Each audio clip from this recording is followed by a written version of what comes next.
অনেক দিন ধরেই শুনছি আমাদের বহরমপুরের ১৬ আনা বাঙালিও নতুন সাজে সেজে উঠেছে। তবে এতদিন তো যায়নি। কিন্তু আজকে যখন এই বান্ধবীকে পেয়েছি তখন আর এই সুযোগ ছাড়ি কী করে।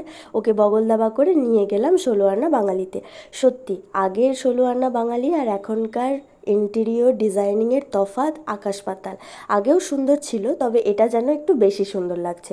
আর শুধু কি ডিজাইন, ভেতরের অ্যাটমসফিয়ারের সাথে খাবার দাবারও ছিল ভীষণ টেস্টি। আর খাবার দাবার যে কতটা টেস্টি ছিল আমাদের মুখের হাসি আর এক্সপ্রেশন দেখে হয়তো বুঝতেই পারছেন।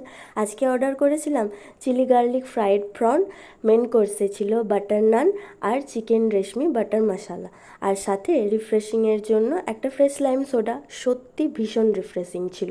আর বাকিটা কী বার বলবো, বন্ধু যখন খাইয়েছে। হ্যালো গাইস, হ্যালো গাইস, আসলে আজকে আমাদের অনেকদিন বাদে দেখা দেখতে পেয়েছেন, কেন কি আমরা দুজনেই নিজেদের ওয়ার্কিং লাইফে এত ব্যস্ত স্কেডিউল থেকে সত্যি সময় বের করতে পারি না। তাই আমাদের মুখ থেকে কালি নিয়ে এতদিন পর আমরা দেখা করতে পেরেছি। সময় বার করার জন্য সময়টাকে নষ্ট না করে খেতে চলুন।